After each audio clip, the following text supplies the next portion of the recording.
de Bourgeois, ministre des Finances, à prendre la parole. Merci, Monsieur le Président. D'abord, je remercie le député de Saint-Jean pour son excellente présentation qui fait finalement de l'hôpital et du problème de l'hôpital qu'il connaît dans son comté. Et je comprends de s'intéresser à ce projet-là de façon particulière. Je vais lui transmettre une petite confidence. C'est que j'ai moi-même un hôpital dans mon comté. J'attendais moi aussi depuis pas mal longtemps, mais je comprends son impatience et je trouve louable, Monsieur le Président, qu'il défend justement l'intérêt de son comté. Cet hôpital, Monsieur le Président, est effectivement un hôpital important. Il a raison, c'est un hôpital de 280 lits, de soins généraux, centre secondaire de cardiologie, et en plus, on me dit que c'est le deuxième plus important centre de dialyse. Donc, la dialyse, c'est un domaine extrêmement important et vous comprenez que c'est un domaine qu'il faut supporter. Maintenant, il a fait mention, le député de Saint-Jean, qu'il y avait au départ deux projets. Il y avait d'abord un projet de relocaliser l'urgence et un deuxième projet pour agrandir le deuxième étage. J'ai bien compris. Vous comprenez, je ne suis pas ministre de la Santé, mais avant, je voulais répondre sincèrement à ces demandes et par conséquent, j'ai essayé de justement bien m'informer de la problématique. Et donc, il y a un agrandissement, il y avait donc deux volets. Et par conséquent, comme il y avait deux volets, vous comprendrez que ça, dans des constructions, ça demandait beaucoup de démarches qui finalement allaient nuire au service de santé. Alors, qu'est-ce qu'on a demandé à l'hôpital? C'est de regrouper ces projets et de faire un projet quand même plus important. C'est quand même un projet de 52 millions de dollars, donc c'est un projet important, et de regrouper les projets et de les faire plus fonctionnels. Ce travail, si je comprends, a été fait maintenant, et par conséquent, ça va être fait justement dans un endroit.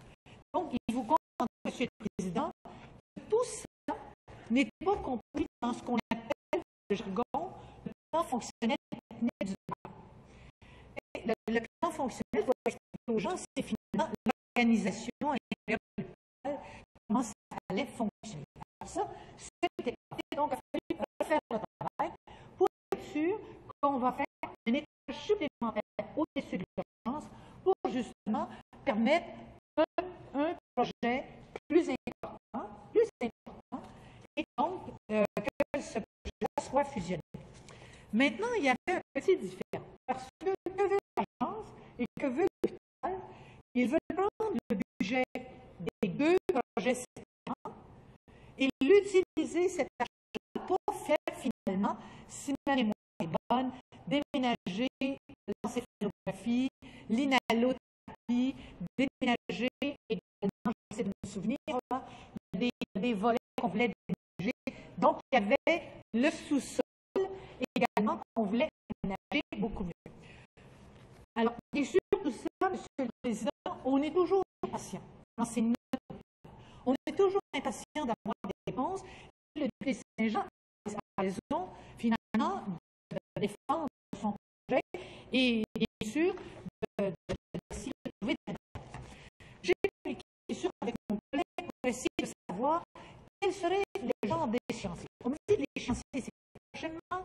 On me dit que je ne veux pas donner de date spécifique, et c'est vraiment pas 2013, c'est vraiment pas 2010, c'est prochainement. On va donner une réponse très prochainement pour justement dénouer cette impasse au niveau de la fusion de ces deux projets pour commencer à faire le plan, pour commencer finalement à organiser le travail, d'une part pour diminuer les inconvénients au pénal. Je pense que ça, c'est quelque chose de faisable. Je pense que quand on fait des travaux dans une école, de diminuer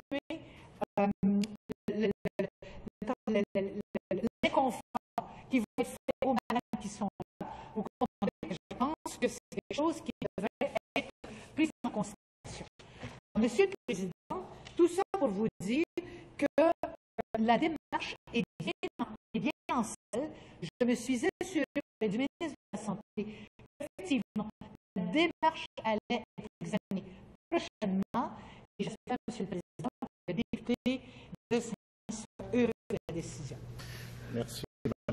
maintenant pour votre droit de réplique, Monsieur le député Saint-Jean, pour les 2 prochaines minutes. Merci. Je me remercie la ministre des Finances pour ce cours de pédagogie sur le dossier de l'hôpital. Cependant, les gens de Saint-Jean sont aussi au courant de ce dossier-là et ce n'est pas nécessairement à ce que les gens de Saint-Jean pourraient être en droit de s'attendre aujourd'hui. C'est plutôt d'avoir une annonce pour l'hôpital du Haut-Richelieu. Parce que vous comprendrez, Monsieur le Président, que quand la ministre des Finances fait référence à mon hôpital, ce n'est pas mon hôpital, c'est l'hôpital de la population de Saint-Jean dans son ensemble, du Haut-Richelieu et de la MRC de Brouville. Donc, les gens ici qui écoutent ce débat en ce moment et qui auront les informations, comprendront des propos de la ministre que nous avons gagné 4 ans dans l'annonce de l'hôpital. Le ministre de la Santé aujourd'hui a parlé de 2013, maintenant on parle de 2009. L'assurance que ça soit en 2009, parce que la ministre de la Famille, des Finances, pardon, nous a mentionné que ce ne serait pas en 2009. Donc, on peut se rassurer de ça. On n'a toujours pas eu l'assurance que ce ne serait pas en PPP. Et nous n'avons toujours pas de date. Et je vois que la ministre des Finances me fait signe que non. Donc, on peut prendre un engagement ferme du gouvernement du Québec. L'hôpital du Haut-Richelieu ne sera pas fait en PPP. Donc, on peut se réjouir de cette annonce, malgré que nous n'avons toujours pas l'annonce officielle de l'urgence. Donc, les gens de Saint-Jean sont déçus de ce